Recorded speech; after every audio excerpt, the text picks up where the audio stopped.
Hello, welcome. I'm Lars Howlett. I'm a staff member with Veriditas. I'm also a Labyrinth designer, builder, and advanced facilitator and faculty member as well.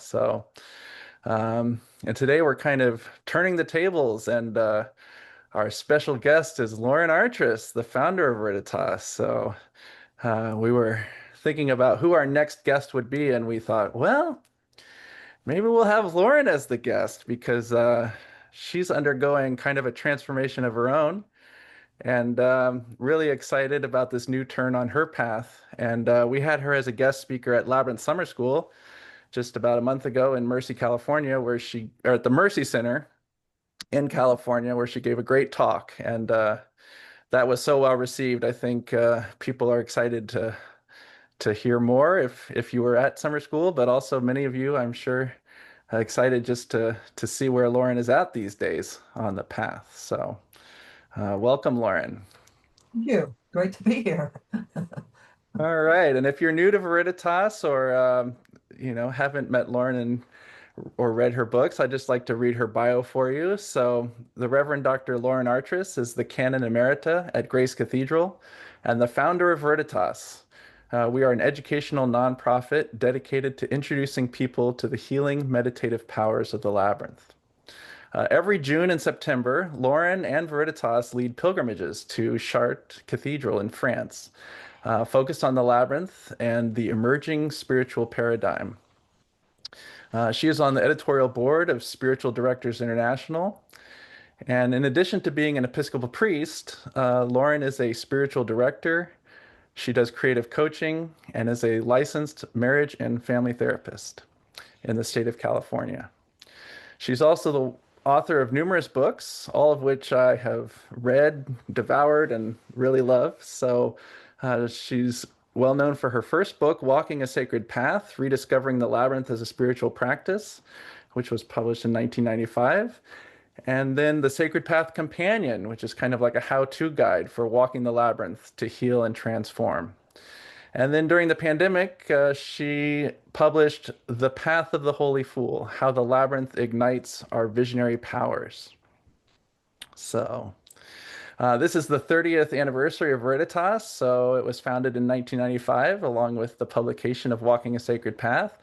So tonight's webinar is also kind of a opening lecture of the 30th anniversary, which we're really happy to celebrate and really excited to be with Lauren and all of you in the audience, whether you're a labyrinth enthusiast, a walker, a facilitator, faculty, board member, or someone who has been a pilgrim with us to Chartres. So. Lauren, in your books, you've described the labyrinth as a sacred path, a divine imprint, and a grail. So, how has your vision and understanding of the labyrinth evolved since founding Veriditas in 1995? Nothing like a small question there, Lars, huh? Well, at first, many people know when I first came in contact with the labyrinth and kind of experimenting with that Grace Cathedral and having events and opening it in the canvas form, that I really didn't know what I was doing. And that's really true. And I've found over the years that that's important for people to know because we have this assumption you have to know what you're doing before you do Hmm. it. So here I am, not knowing what I'm doing, unfolding, and uh, it's come a long way in terms of my understanding that how profound the labyrinth is, Hmm. the experience of it. And then hopefully we'll talk much more about that in this webinar. But just even to have people understand that you can have a direct experience. And then of what? Well, of awe, of wonder, whether you call it God or however that unfolds for you, that you can have a direct experience. Hmm. And you can put yourself in another place to receive that. And is that what you would call a mystical experience? Yes, yeah, I would. I think the word mystical is very confusing to a lot of people. Uh-huh. but the fact that you can be open to something more than yourself, that's maybe one way of of saying it. Another way is that you're in that liminal in between space where that's, as Richard Rohr says, that's where true transformation happens. Hmm. You're in Yeah. this place. Yeah, a lot of people come to the labyrinth during times of change in their life, either grief or retirement or some sort of shift. Mhm. Um, and now it seems like we're going this like planetary shift and planetary upheaval and change of identity. So I was wondering if you could talk about this idea of like the labyrinth as a sure path for uncertain times, because I know Jeff Sayward kind of, coined that phrase, and then that's something you kind of latched onto, this idea that the labyrinth has kind of emerged, during these hinge times. Yes, yeah, and that's one of the other things that really have helped me understand what the labyrinth is. In the early days, Lars, there was a lot of people saying, the labyrinth came to me in a dream. Mm, They would, report that and kind of saying, "Oh, this is a labyrinth. Oh, okay," and so it was emerging in people's consciousness, and that is still true, and that is still happening. So I appreciate Jeff's, phrase, this that emerges during times of uncertainty. uh-huh. It does. It's an archetypal form that the human race needs right now and it's coming forward. And we've been working at this for 30 years. So Yeah. like okay, it's still new, it's still, and yet it has ancient roots, and I think that's one of the strengths of it as well. And that we don't know where the designs came from. It's a whole nother kind of understanding. Like, well, there's some kind of consciousness that has brought these to us and is bringing it to us as we Hmm. follow through time. Yeah. Yeah, and I like that like when we were in Chart last September with Brian Swim, on this idea of cosmogenesis, I think his idea that, the universe is unfolding and it's a evolving story. And then you think, okay, wow, the whole universe is evolving, and then you think, well, I'm evolving and as part of the universe, as he would say, and then you think about the history of the labyrinth and how the labyrinth itself has evolved as an archetype, Mhm. from unknown origins, and then through like the classical form to the Roman to the medieval form, that you fell in love with and many people have. And see, I think that sense of evolutionary time, and it's called deep time, from the Big Bang, the flaring forth, all of that.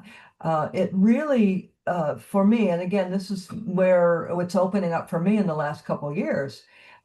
That really puts us in alignment with nature, with the unfolding of our world, that there's something beyond us.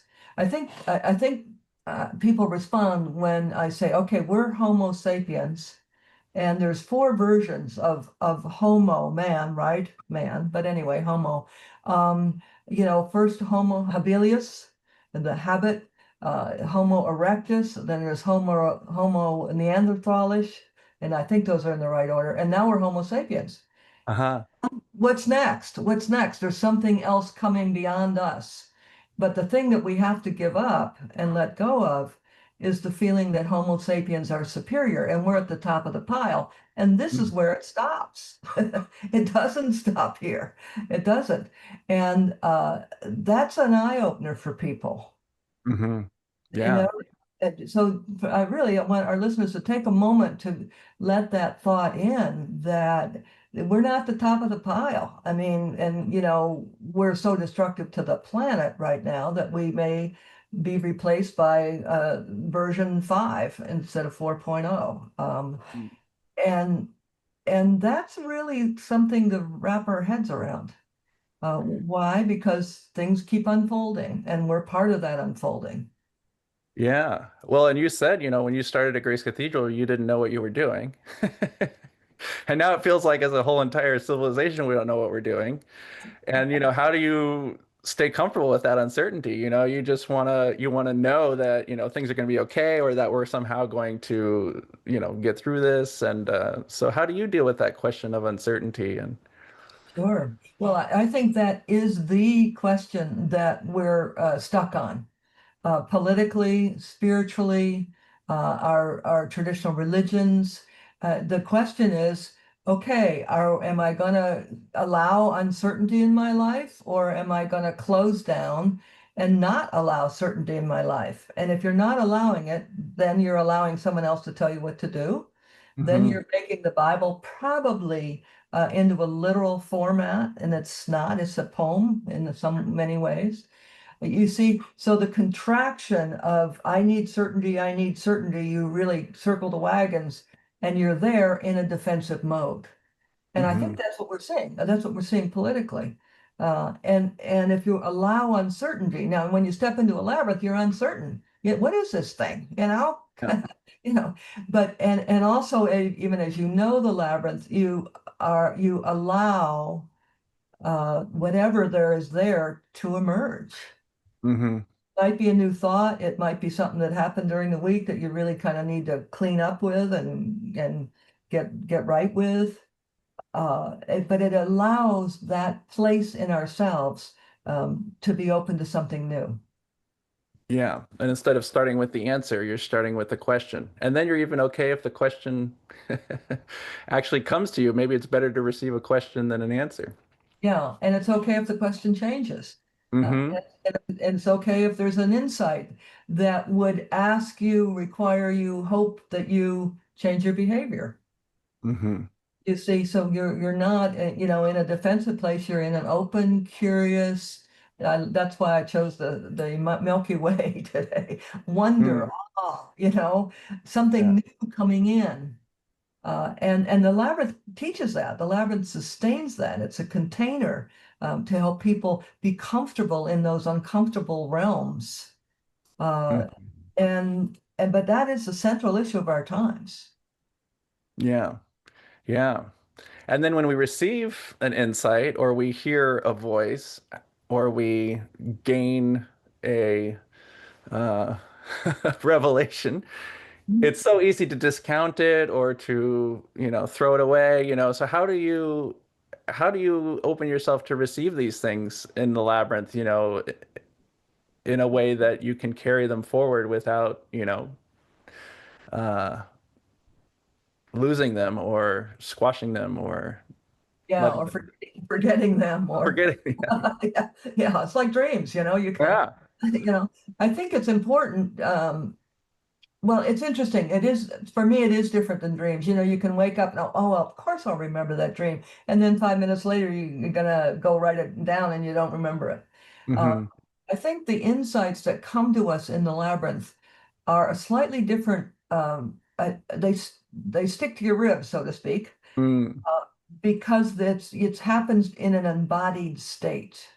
hmm And I think that's one of the pieces that is so important, besides the mystical tradition and all. And we haven't talked about creativity yet, but the whole sense that it's embodied. And when you have an insight that's embodied, and this is what I was mentioning the other time at Mercy Center, hmm a thought becomes an experience, hmm and you experience a thought rather than think a thought. Yeah. Powerful.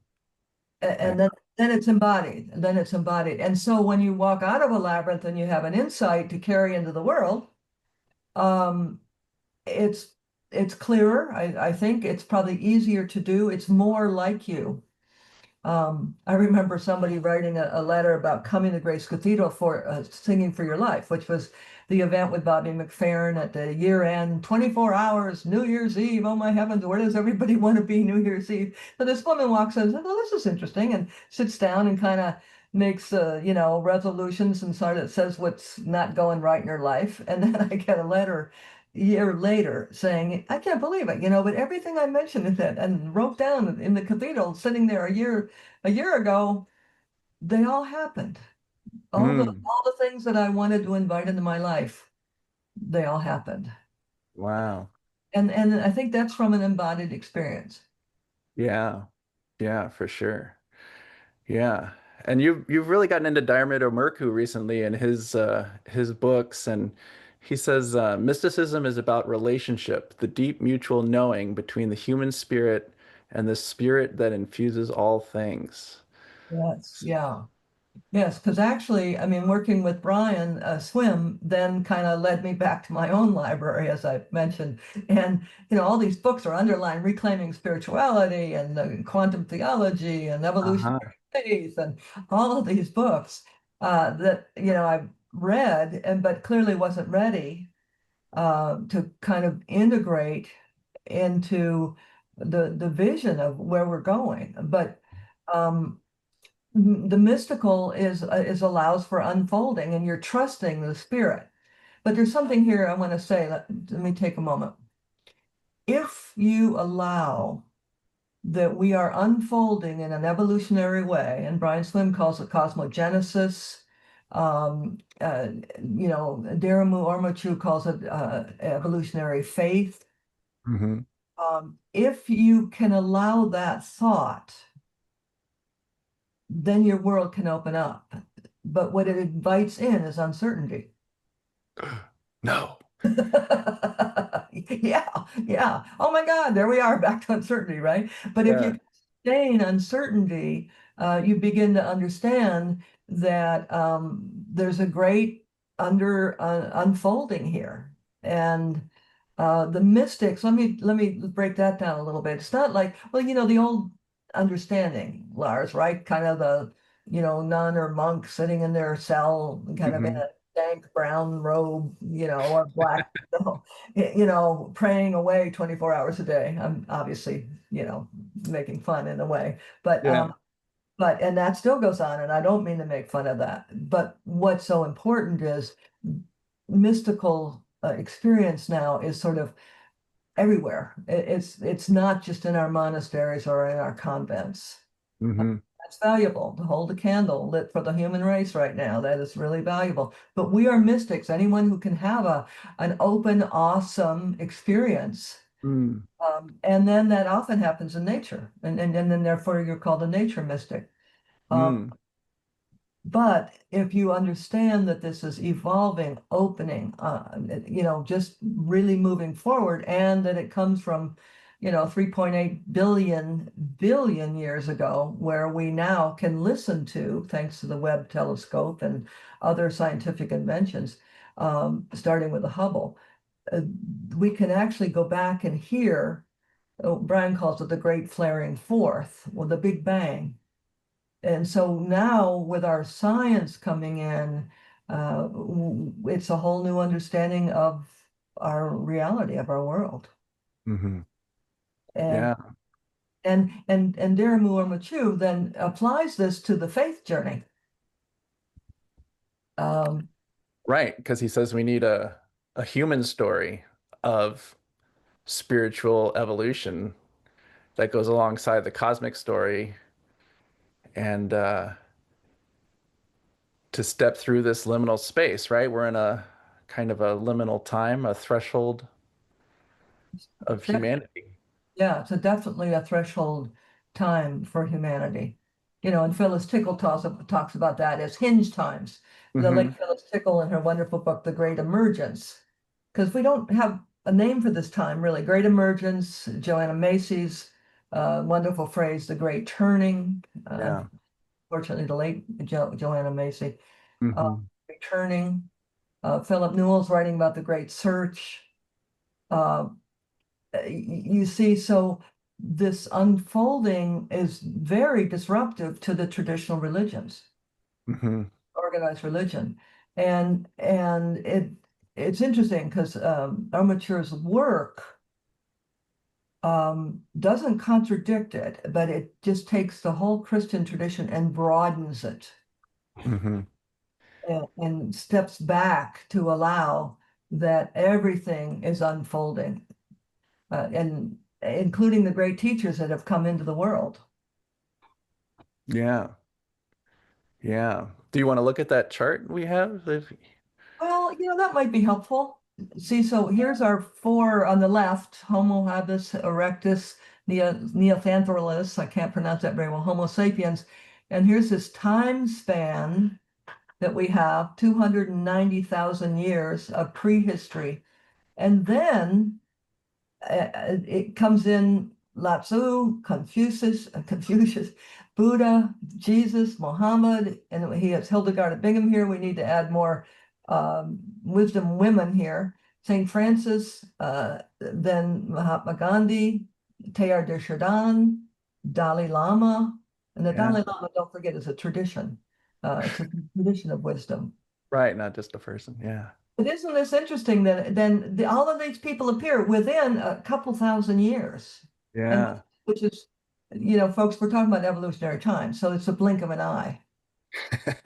Yeah.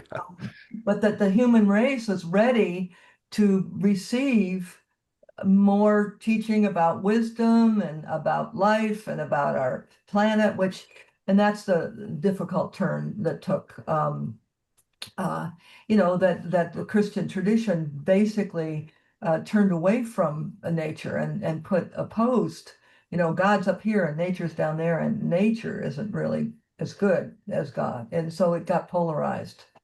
And, Yeah. Well, you were inspired to name Veriditas based on Hildegard's belief in Veriditas, the greening power of God.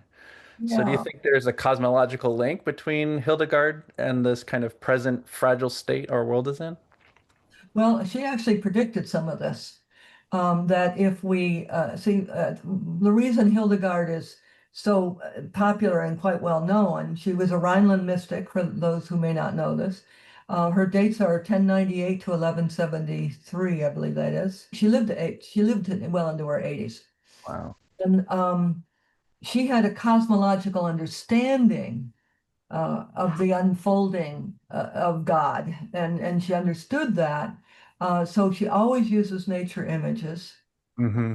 and she always has an understanding that we can't go against nature. And her predictions, and not that she meant to predict it, but she often said that you cannot make nature angry. You cannot work against nature. You cannot deny the power of nature.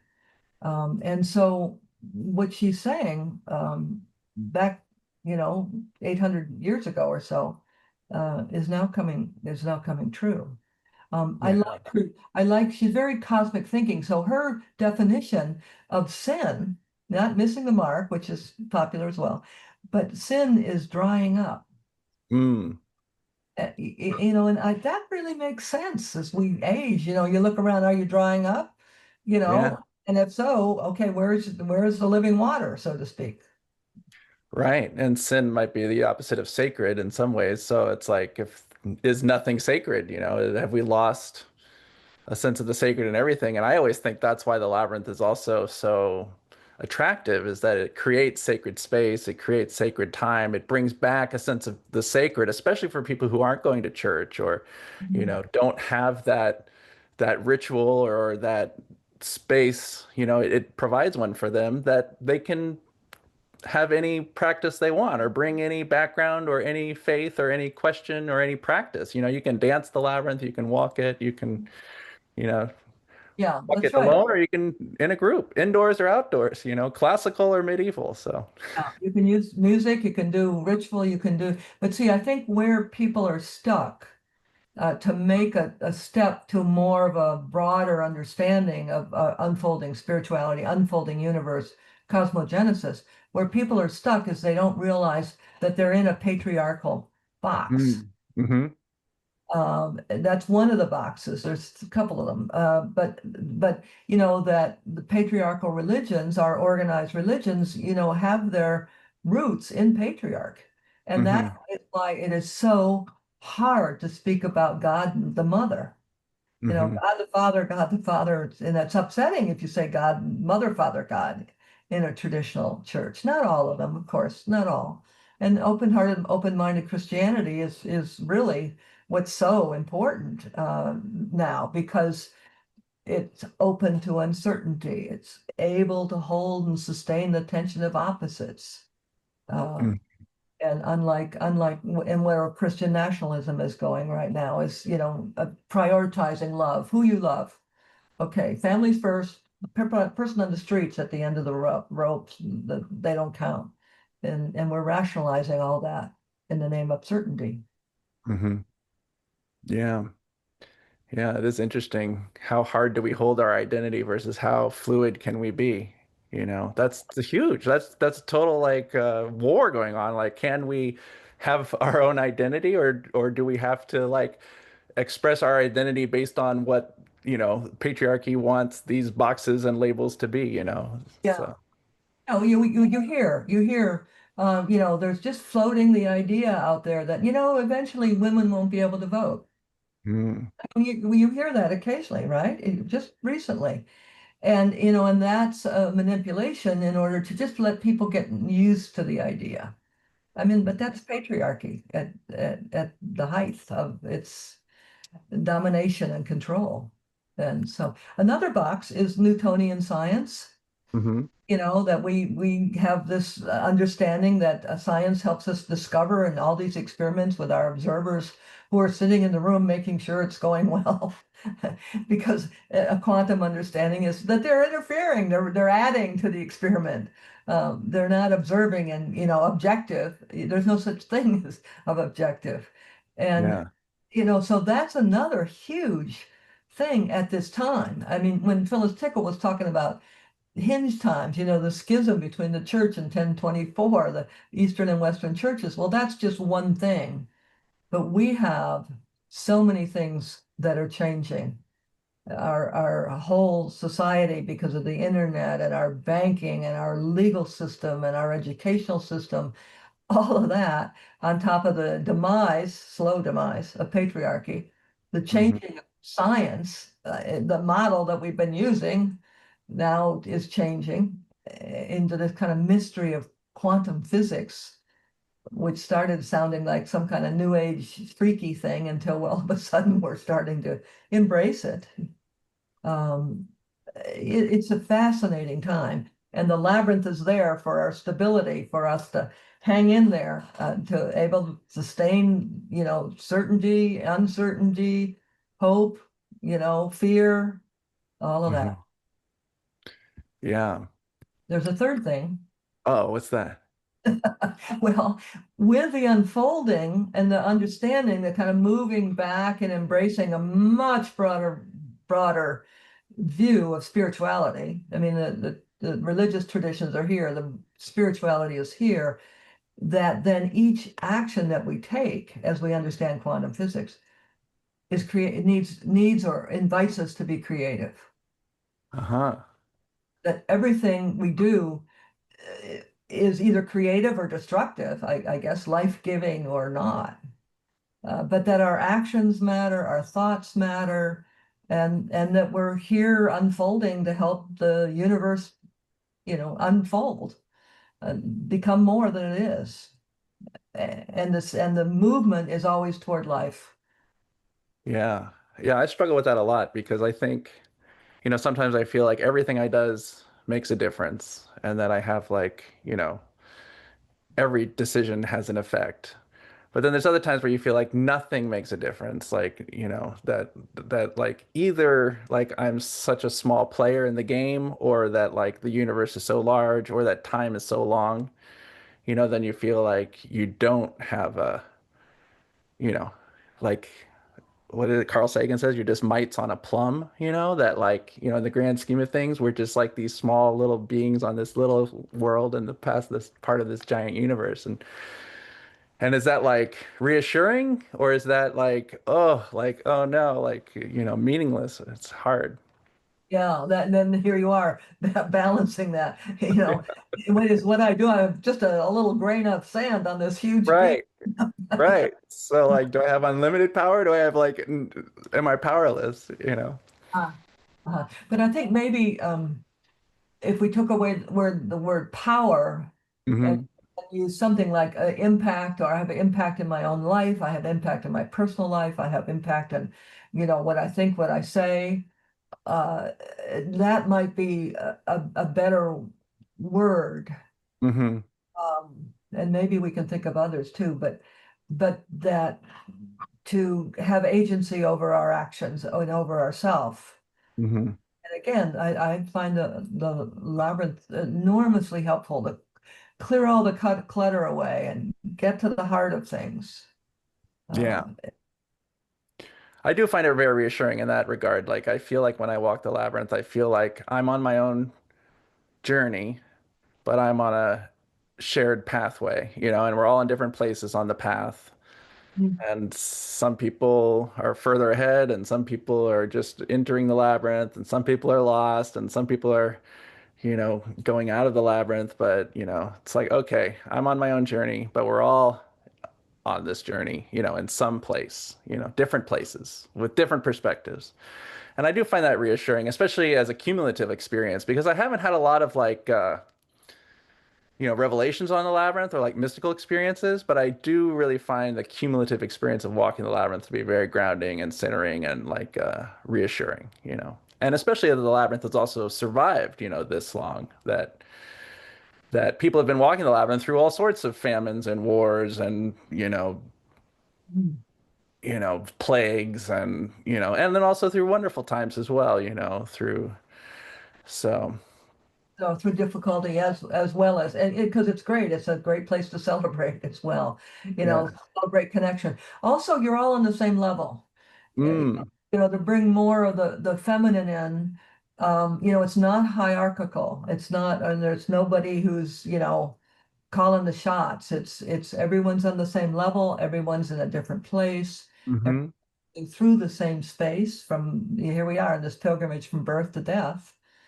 And you can't escape death, and hopefully you bring in birth. But that whole sense of equalness, and also then a metaphor. I mean, it's a great metaphor. If Yeah. people are losing hope, just look. There's other people walking the path. You know. Yeah. Mhm. Yeah. Yeah. Well, can we talk more about creativity? And so Brian Swim says to be creative is to align with the creativity of the universe itself. Mhm. So how has your creativity kind of evolved with your work in the labyrinth? You. Yeah. Well, I've often over the years used this word soul assignment. Hmm. And I feel that this is the work I'm meant to do. And everything was just lined up, even to get to Grace Cathedral. Uh, Right. this plum job in the Episcopal Church lands in my lap. I never even applied. And moving from the West Coast to the East Coast to the West, being at Grace Cathedral, having the large grant, Lawrence Rockefeller's grant, kind of fall into my lap through the cathedral. So all the work that I did with Quest, and these areas are exactly what we outlined with Quest, Grace Cathedral Spirit Center for Spiritual Wholeness. That's amazing. Yeah. You want to share what that was at Quest? Yeah, I mean, Lawrence Rockefeller gave this grant to me through the cathedral. We created Quest, Grace Cathedral Center for Spiritual Wholeness, and we had 4 program lines. One was Rediscovering the Mystical Path. Haha. A second was Creativity as a Spiritual Path. A, Bing. yeah, a third was the Discovery of the Divine Feminine. Oh, there we are. Yeah. It's And amazing. the fourth, which gets lost, but it is in Thomas Berry's root work, is the sacred traditions, especially the Mm, sacred wisdom from different traditions worldwide. Uh, hmm. I didn't follow that up as much. It's too broad for me. I couldn't do that. The other 3 I could do more easily. Yeah. And now all of those led to the labyrinth. Yeah. Now you've come full circle. I guess so. No We're back pun, where we began. Yeah. no pun intended, right? Yeah. Wow, that's really fascinating. But I think it's so important for people to understand that, if lost and feeling chaotic and not knowing what to do or where you are on the journey, get thee to a labyrinth, find a labyrinth. And now that's possible. The labyrinth, Yeah. obviously. I'm assuming most people know about the labyrinth locator who are our listeners now. Yeah. And do you want to talk about what you think those key like points or the kind of inversions that happen in the labyrinth, the like through feminine principles. You shared these at summer school, and it was really impactful for people about. Yeah. Um, and that exact list I don't have, but what we are learning in the labyrinth is, I think, much more of the feminine or the receptive principle, because Yeah. are receiving, you're in a place of receiving. So you're not, you're not forcing yourself, you're not, because you're following your natural pace. That's really key. Hmm. But you're receiving, it's reciprocal. You're also moving around people and with people. So it's a dance in that way. But you're not forcing, you're flowing, you're Hmm. cooperating, you're not competing, getting to the center first. I remember some guy walked into a discussion after a labyrinth walk, several hours in one of the workshops. He goes, "I walked it 11 times. Did anybody else walk it 11 times?" No, no, Yeah. don't answer. Don't answer. Yeah. Um, Yeah. and spontaneity over strategy, Yeah. be another. Intuition over logic, Intuition over logic, yeah. process over goal. hmm Process Hmm. over goal, very important. Process over goal. Yeah, Uh, that's the labyrinth. yeah, yeah. And Okay. it comes from, and the author's there, right? This is a woman who's written about healing horses. Equus is in the term name. Mm. We can put that out later if we don't have it. Linda Konoff. Yeah, Lipona. Yeah. Okay. But another one is to not sacrifice spirit for form. And now Mm. that may be odd to say. Here we have this form, this labyrinth. Uh, Yeah. but you could think patriarchy or perhaps our traditional religions are form, and spirit gets left out, or spirit or original experience or mystical experience or a direct communication with something greater, however you name that, however you understand that. Yeah. Well, the real powerful thing is to realize that it's not the labyrinth, it's the journey through. And so it's the labyrinth is the form, but really it's not about the labyrinth. It's about the space in between the lines that we walk through and go on a journey. And Right.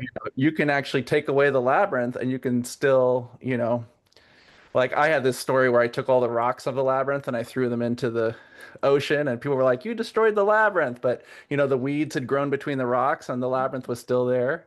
Mhm. Or you can memorize the path of the labyrinth, so you can like walk the turns, the sequence of the labyrinth turns without having a labyrinth, but you're going on a labyrinth journey. So, I've, I've never been able to memorize the labyrinth. yeah. Never, not the Chart labyrinth. No, Oh no, no, that's a I remember higher the level. early days sitting in the dental chair one time, and I was like, oh, I'm really nervous about this, but I have some big procedure, and okay, I'm gonna remember. I'm just gonna walk the labyrinth in my mind. It helped, but I Hmm. only got 1/3 of the way in, so I don't Yeah. memorize. My body probably does. Yeah. Yeah, that would be interesting.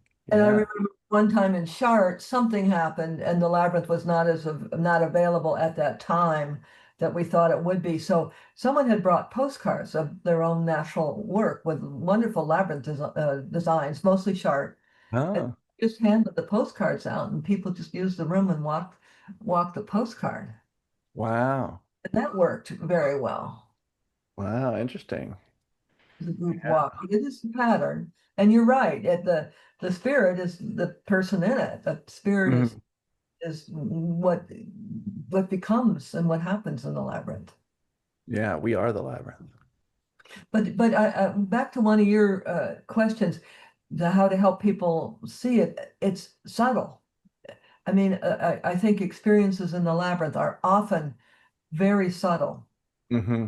and so it asks us to really kind of be tuned in, to what emerges. That's one thing.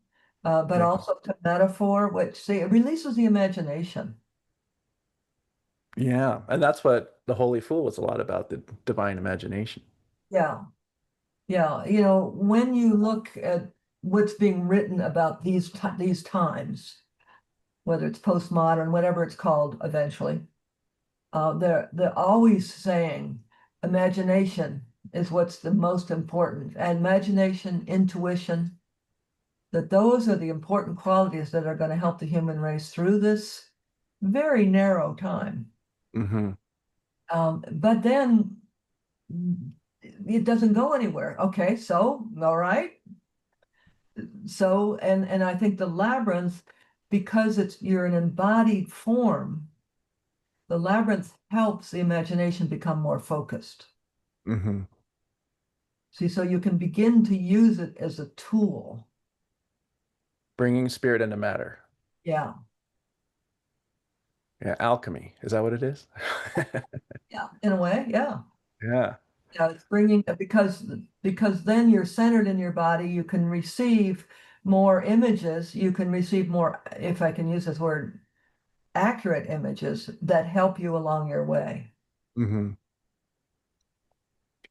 Yeah, and that's why soul collage is also really coming into conversation with the labyrinth and now cosmogenesis as well. So I think it's really interesting that not only is Veriditas evolving, but we're creating these these communities are kind of coming together, right? Do you see that happening between you joining the Deep Time Network and Yes, I appreciate the Deep Time Network because they're providing a lot of the background information as well as the new sciences coming in hmm as well.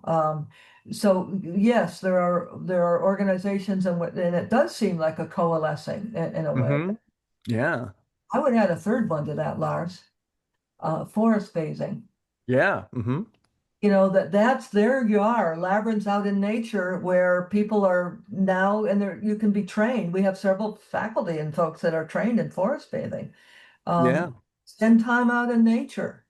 hmm How do you step back into nature? I had a lot of nature as a kid. And then, I moved to New York City and I lived there 17 years. I lived 30 years in San Francisco. And, how do you step back into nature? I don't think that's just my question. I think it's many, and that's easy now where I live. But boy, Yeah. but the city, and stepping back into nature. So forest bathing is one way to do it. Yeah. Yeah. Well, you just look at the list of upcoming like Veritas workshops and you see these themes just flowing through. I mean, they're all overlapping each other, like the Right. imagination, thresholds, Yeah. soul collage, forest bathing, it's like every qualifying workshop that's coming up somehow is on this like common theme, that really is how do we use this symbol in this time to reconnect and to ourselves and to our environment and then to the cosmos or the Right. universe as a whole. That's right. And this is one of the ways that Veritas is growing. In almost every workshop in Charlotte, thanks to Catherine Anderson, we're doing soul collage.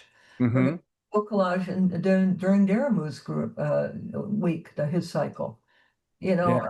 know, but what it does, yes, it's using the imagination to be able to get clearer on who we are and why we're here on the planet. hmm Wow. Well, if life is a labyrinth, where are you on the path? Well, let's see. In one way, I'm at the beginning. Yeah, Another you're back at the start. Yeah. one way, I'm at the center. Mm. And one way, I'm in the journey. I guess we can talk about a trinity, a threefold thing. Um, the path keeps unfolding. And it's exciting. I feel like to step into a broader evolutionary vision really begins to solve a lot of our problems that we're struggling with on the planet right now. Because so much is changing, and to be able to sustain that, to be able to realize creativity is a huge way through for all of us, every one of us, to nurture the imagination, to find community. And that really, I think that happens. I always think with Veritas, we should do a kind of a sociogram. Oh, I met such and such in Chart, and then I met this person there, and then I met person at the renewal facilitator. Yeah, it's weird. Yeah, it's weird because like Laura Skolkas and I took facilitator training together in 2011 for the first time. And then like 13 years later, we're teaching facilitator training in on the virtual world. It's like, whoa, like, did we really attend the same program like 13 years ago? And somehow, and like Marty Kermeen, like built the Labyrinth at the high school where I was teaching. And so like I actually like looked out my high school window and like saw Marty Kermeen building the Labyrinth, but it wasn't until like 9 years later that I went on my first like role as an apprentice with Robert Foray. And my roommate is Marty Kermeen. And he's like, "Where did you walk your first labyrinth?" And I was like, "Oh, at this high school." He's like, "I built that." And it's like, whoa. So it's like, it's like this movie where it's like, and like in 2010, like I met you at the entrance to the labyrinth at Grace Cathedral, and you're just facilitating the labyrinth. And I thought, oh my gosh, it's Lauren, and there you are. And it's like, whoa, here we are, And that's the way it works. 15 years later, right? Yeah. Way it works. But I also think that the labyrinth really generates that. The labyrinth really Hmm. tends to, however you want to, whatever metaphor you want to use, move the molecules and all of that to reconnect, to carry forth the work that we have to do in the world. Yeah, and that's the soul assignment or the sealed orders, right? But you don't really know. You don't know what you're doing. You don't know that you maybe have found that, but you're on the path. Well, I love that image because, sealed orders, I think it's a big white envelope, right? And you kind of hold it up to the light. Oh, there's something in it. And then you open it up and it's written in another foreign language. Yeah. You can't really decipher what it is until you live into it. Hmm. Well, we do have some time for questions if people want to put them in the Q&A, box. There's like a little special dialogue in the bottom where you can type things in. And Nancy put one in already. She asked, "Can you please describe again or give an example of an embodied experience?" It's hard for her to articulate that. Okay, let me use myself as an example, because once I walked a very informal labyrinth, but a chart style labyrinth through Gene Houston, just at one time. And I tell this in Walking the Sacred Path. And then, later on, I went back to Grace Cathedral thinking, oh, the content was wonderful and maybe we could do that, not knowing that the labyrinth was the key thing.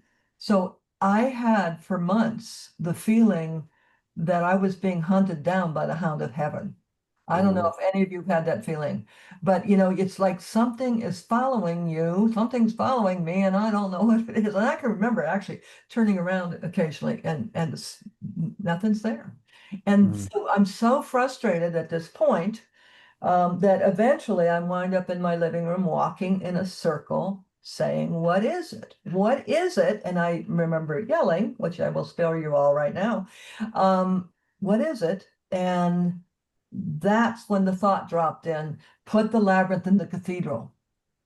You see, Wow. so an embodied thought. And it was an experience. It wasn't just a thought. And then actually my next thought was, whoever thought that was, but my next thought was, who could do that? And then I remembered, oh yeah, I have keys to a cathedral handy. I have, oh yeah, oh. Wow. It was really funny. Oh yeah, I have a cathedral handy. Huh. So that's what the thought isn't just a thought that can float away. It Hmm. becomes yours. It becomes yours. No, that's beautiful. And I love that you were walking in circles. So like really you were already walking the labyrinth, the invisible labyrinth. That's right. Yeah. That's right. Uh-huh. Wow. Yeah, well, Donna, from Seattle, she says she thinks it's important to walk different labyrinth designs. It's unsettling when you don't turn when your body thinks it will. That enhances her experience. So, could you say something about different labyrinth patterns and settings, maybe perhaps like indoors, outdoors, shard, classical? Yeah, I think to walk as many labyrinths as you can. I have had a couple people report an experience, and I did not happen. This hasn't happened except once with me. I go to walk a labyrinth, and I get real strong. Don't walk this labyrinth. Mm. Have you already had that, Lars? No, but I have. like you said, walked into a labyrinth, I felt like an empty room or a tin can, that like, ooh, like, Yeah, yeah. where's the energy, right? Where's the You're just like, there's nothing here. Yeah. but I would say, Donna, walk as many labyrinths as you can, as you want to. But I think it's important for people to know the kind of labyrinth they're walking. Hmm. Because a lot of times people come up and say, well, that labyrinth, it was okay. It was, nothing special. Well, then what kind of labyrinth was it? Oh, I don't know. Are there different kinds? You Yeah. know, Yeah. see, so I think there's a huge piece here about educating the public. I also think it's fine to find favorite labyrinths, Yeah. um, love to return to, and then maybe you want to question and ask why is that a favorite? Is it the design, the classical design, the Hmm. chart design? And see, as you know, Lars, I only work with archetypal labyrinths. Uh, Right. and I think that's another important piece of education, a contemporary labyrinth, an archetypal labyrinth. What's the roots? Where does it come from? Um, and also an education piece is that there's many different uses for labyrinths. Many. Oh, community building, in garden labyrinths, all sorts of, and you're really into this, Lars, and just having fun on the beach and what we're talking about today is really much more what I would call, liminal space, or uh, you walk into a different level of your being. And to me, that's what my work is. There's other work going on with other labyrinths, of course. Um, Yeah. Yeah, some people say you can't get lost in a labyrinth. A labyrinth isn't a maze. You get lost in a maze. You can't get lost in a labyrinth. But I say, no, no, it's yeah, really important to get lost in the labyrinth. It is a meandering, um, what do you call it? A complex the spiral. complex spiral. Yeah. Right. So, you're not meant to know where you are in the labyrinth, and many people do feel lost. And, that's the kind of practice, is being okay with not knowing where you are, Mhm. or even if you're going the right direction, or how far it is to the center. And so I think, what Donna's saying is, like, it's good to walk a variety of labyrinths because it can, help lose you again. Like, I got so familiar with the classical labyrinth, I always knew where I was. And Uh-huh. then I went to Sweden and I walked the classical labyrinth that was an 8 foot tall hedge. And I had never walked a hedge, like, it was a true classical labyrinth, but it was in a hedge form. So I couldn't see anything. And so I walked through this hedge and I was like so lost. I was like, I have no idea like where I am in this labyrinth. And it was really like refreshing. I was like, oh my God, it like brought me back to like the first time that I'd ever walked a classical labyrinth. Yeah, yeah. And see, and sustaining that kind of, where am I going? What am I doing? What is it? I have that feeling still in the Chart Labyrinth. I'll look Yeah. around and, oh, okay, wait, where am I? And I usually say, does it matter? Yeah. Right. Oh, that's good. Yeah. So are you writing a book, or where is this taking you? I know you've got a Substack now that you're starting Yeah, to just launch. started with your help. Thank you. Starting a Substack. Just because I think, again, my interest is trying to help people step out of the box that they don't know they're in. Hmm.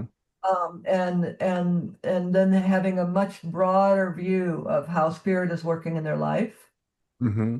a much more of a contextual understanding that, in a way, how brief the organized religions have been with us, and how beautiful the elongated sense of 70,000 years of spirituality, understanding.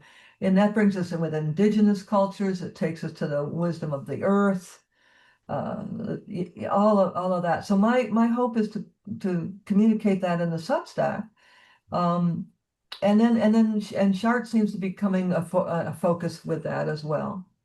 Yeah, Um, with Merku on Divine Radiance, and then Brian Swim on the Evolving Cosmos, and yeah, yeah. So we have Substack, we have Chart, and then also someone in the Q&A asked they'd like to find an informal group to walk the labyrinth with on a regular basis. And I was just thinking, we have our Friday handheld labyrinth walk. So if people don't know about that, but every Friday we have a finger walk at either 12 p.m. or 4 p.m. Pacific time, and it alternates each week. And then there's a different labyrinth facilitator and a different theme. but it's a group that you can come in and out of, and some of them have been there for 5 years, and some of them are new. But I think that's a great community, of Labyrinth built of people. And then depending where you live, on the planet, there are smaller groups. Like I know in Santa Fe, they have a really strong group, and in Los Angeles, they're building one as well. So. Another suggestion I would say, I think it's still happening quite regularly, is a meetup, and organize a meetup online. Yeah, and Donna does that. Yeah, yeah, Mhm. yep. And then someone asked about children. Do you think that's important, or what's the value of teaching to the next generation and introducing the labyrinth to children? Oh, very, very important. And the labyrinth brings out the children's natural spirituality. I remember one person was telling me the story of, this mother with her young 8-year-old son is going to church to meet with the pastor, and the kids free roams, and there's a labyrinth there, and she drops him off at the labyrinth, and she goes to her meeting, and she comes back, and he's in the labyrinth. She's time to go, time to go. And he goes, no, no, I'm having a conversation with God, and I'm not done yet. Blew her away, of course, but Whoa. it really draws out the natural spiritual nature of children. I've Mm, seen many a parent astounded at how their child's walking the labyrinth. So in a group, it's chaotic. This is what we teach, obviously, in facilitator training, how to handle groups of children. But uh, mhm. it's very important that young children experience it, because they know what it is. Yeah, anytime I draw a labyrinth on the beach, the first person that has the courage to walk it will be a child. They'll just run right in. They don't ask, "What is this? Is it okay?" They just boom, they just dive right in. It's just Uh-huh. and then they'll run it. They'll take it at full steam. So yeah. Yeah. And that's how it was often used in Sweden. Like those early Swedish labyrinths were used by children, and they were, for games and play, and around midsummer. So there was this kind of spring youth kind of very much tied to the labyrinth. Maypole, the Maypole tradition was part of the Right. tradition. Hmm. Yeah. Yeah. Well, Hmm. well, thank you so much, Lauren. It's just been a pleasure to talk and have this time. And there's just an overflowing amount of gratitude in the comments that I'm seeing. So we really appreciate you not only being here tonight, but just bringing the labyrinth to so many of us and creating this space where we can all join a circle together and share this journey is really a blessing on all our lives. Thank you. It's totally a privilege in my life, for sure. So thank you so much, Lars. All right. Well, thank you. Thanks, Lars. Peace on Thank your you. path.